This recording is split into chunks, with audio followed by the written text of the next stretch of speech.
warmer than yesterday's high of 61 degrees. That storm system that rolled through definitely helped to reduce our daytime highs. We are also watching severe thunderstorms and rain across areas of the Midwest, pushing out towards the Ohio Valley, and eventually New York will be seeing some rainfall as well. Snow is attached to the system. Chicago and areas of Iowa under a winter weather advisory. You want to ask yourself, where would you rather be? We'll continue to watch those weather conditions as well. For us, that area of low pressure, that counterclockwise spin in the atmosphere, is now pushing again away from Southern California, and behind it we're left with dry conditions. The winds are expected to pick up again eventually a little stronger throughout this morning and into the afternoon hours. Rainfall totals from this past weekend, about 8/100ths of an inch of rain for the LA area. Not bad, a little greater in some locations. And we also, unfortunately, not out of the deficit. We're now at 87.87 inches below where we should be. Snow totals were quite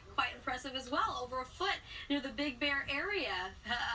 Snow Summit between 10 to 12 inches, really great amounts there, and Crestline to Running Springs 4 to 6 inches. Now we look to those winds. You can see a little stronger as we move through the afternoon, and then by Wednesday the onshore flow returns. We'll be dealing with on again, off again winds throughout this week. There may be a trough of low pressure that could kind of reduce our temperatures, and winds will be more again onshore in the middle of the week. You can see by Wednesday we'll be right in the 60s. It's not out of the question, maybe a 10% opportunity that we might squeeze out a raindrop. Again, we'll be watching the upper levels of the atmosphere very closely. In the meantime, it's mild today. Our beach areas just gorgeous outside those winds.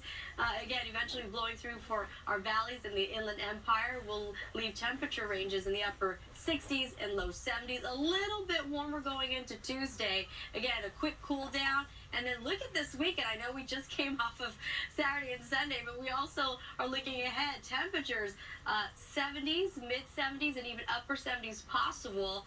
And that's some pretty good conditions. It will be dry this weekend as well. Speaking of this weekend, on Sunday, that's when daylight saving begins, Michaela. That's the one where we lose an hour of sleep.